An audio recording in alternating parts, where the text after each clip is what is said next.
అందరూ కూడా మొరపెట్టినారు. ఇది మీ బాధ్యత, ఇది మీ యొక్క సేవకుడు. కొంతమంది సేవకులు అదే నేను ఎప్పుడు కూడా మిమ్మల్ని వదిలిపెట్టి పోలేదులే, కానీ కొంతమంది సేవకులు కూడా వదిలేసిపోయే వాళ్ళు ఉంటారంట. కానీ ఎవరు చేయాలి? మనం కాపాడుకోవాలి, మన ఇల్లును మనం కాపాడుకోవాలి, మన ఆత్మను మనం కాపాడుకోవాలన్నమాట. ఏదో పాస్టర్ గారు వచ్చాడు పోయాడు మనకేం అవసరం లేదు అని కాదు. అయితే నువ్వు దేవుని వైపు చూడటం లేదు, పాస్టర్ వైపు చూస్తున్నావు, కానీ దేవుని వైపు చూడటం లేదనమాట. నువ్వు దేవుని వైపు చూడండి. మీ పశువు ఉందనుకో, ఒకటి మీ మేత తినే బర్రె కానీ ఆవు కానీ ఏదైనా ఉందనుకో, అది చావడానికి నీకు ఇష్టమా? ఎవరైనా చంపుకుంటారా? చూడండి, ఇల్లు మొత్తం వారు ఏం చేస్తున్నారంటే వారితో పాటు కూడా వారి యొక్క గేదెలు, వారి యొక్క ఆవులు, వారి గొర్రెలు కూడా ఆ మేత మేని కూడా వారందరూ కూడా అట్టాగనే ఉంచినారనమాట. కాబట్టి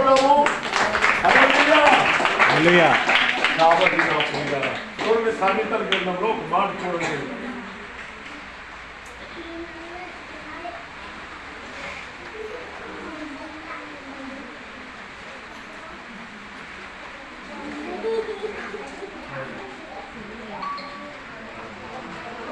సామెతల గ్రంథం 12వ అధ్యాయం 10వ వచనం చదవండి. 12:10 సామెతలు. ఇక అంతా లేట్గా తీయకూడదు, అసలు బుక్ ఇంటిగా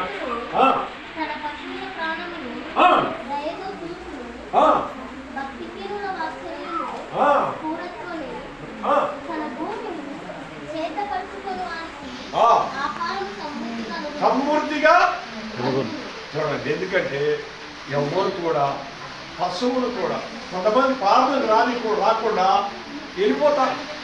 అంటే నువ్వు దేవుని యందు ఉన్నావనుకో, నువ్వు ప్రార్థన చేసుకొని పశువులను తీసుకొని పో, చక్కగా నీ అభివృద్ధి అవుతావు, నువ్వు గొప్ప మంద అవుతుంది, దేవుడు నిన్ను ఆశీర్వదిస్తాడనమాట.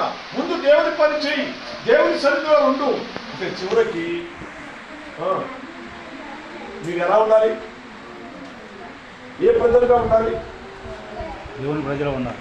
నేనేమో ఆ పట్టణము ప్రజలుగా ఉండాలి, కానీ ప్రార్థనలో కానీ ఐక్యతలో కానీ ప్రేమలో కానీ అన్నింటిలో కూడా క్రమశిక్షణలో ఉండి మీరు ఉంటే బైబిల్లో మీకు పేరు పొంది ఉంటుంది. ఆమేన్. కాబట్టి ప్రియులారా, మీరు ఉండాలి. ఒక యోనా దేవునికి లోపడలేదు,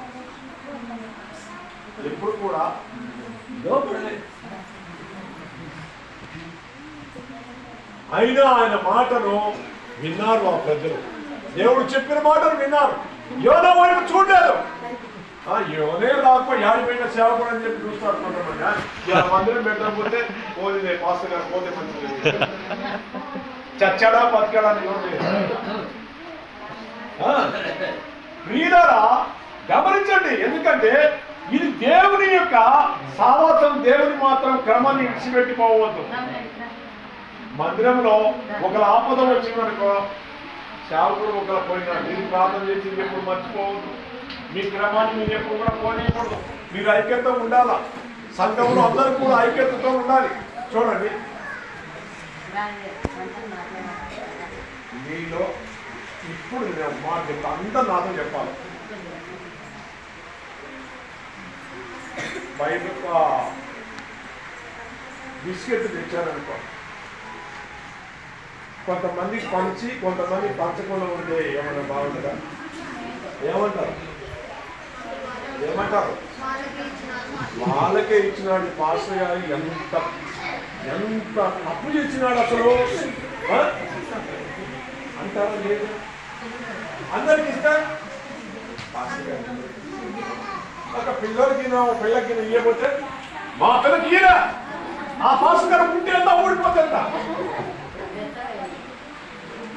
బిస్కెట్.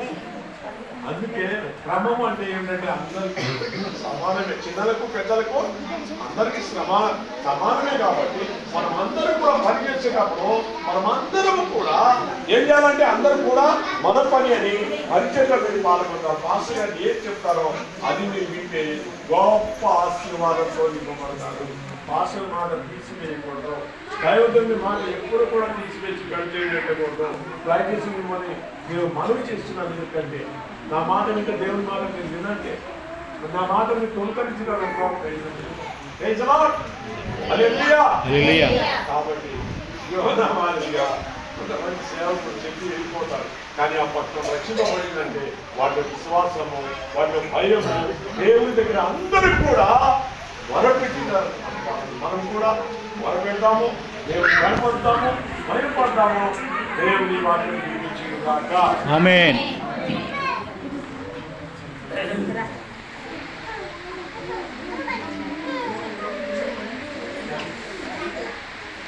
ఏం చేయాలా?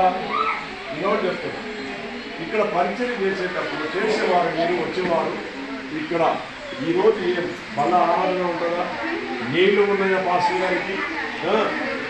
పెట్టే ఉన్నాయా? అందరూ కూడా మీరు పంచుకోవాలి. పంచాలి లేదా? నేను చేయకూడదు. నా చేత నేను చేయించుకోకుండా మీరు ఎందుకు నా సహోదరులు, నా మనవరాళ్ళు, నా అక్కలు, నా యొక్క చెల్లెలు మీరు ఉన్నారు కాబట్టి మీరే నాకు చేసి మీరే నాకు ఆ క్రమం మీరు ఉండాలి. మీలో కాలికి పెట్టకుండా ఇక్కడ రెడీగా పెట్టుకోవాలా, అన్నీ కూడా మీరు చేసుకోవాలి. ఆమేన్. ఆమేన్.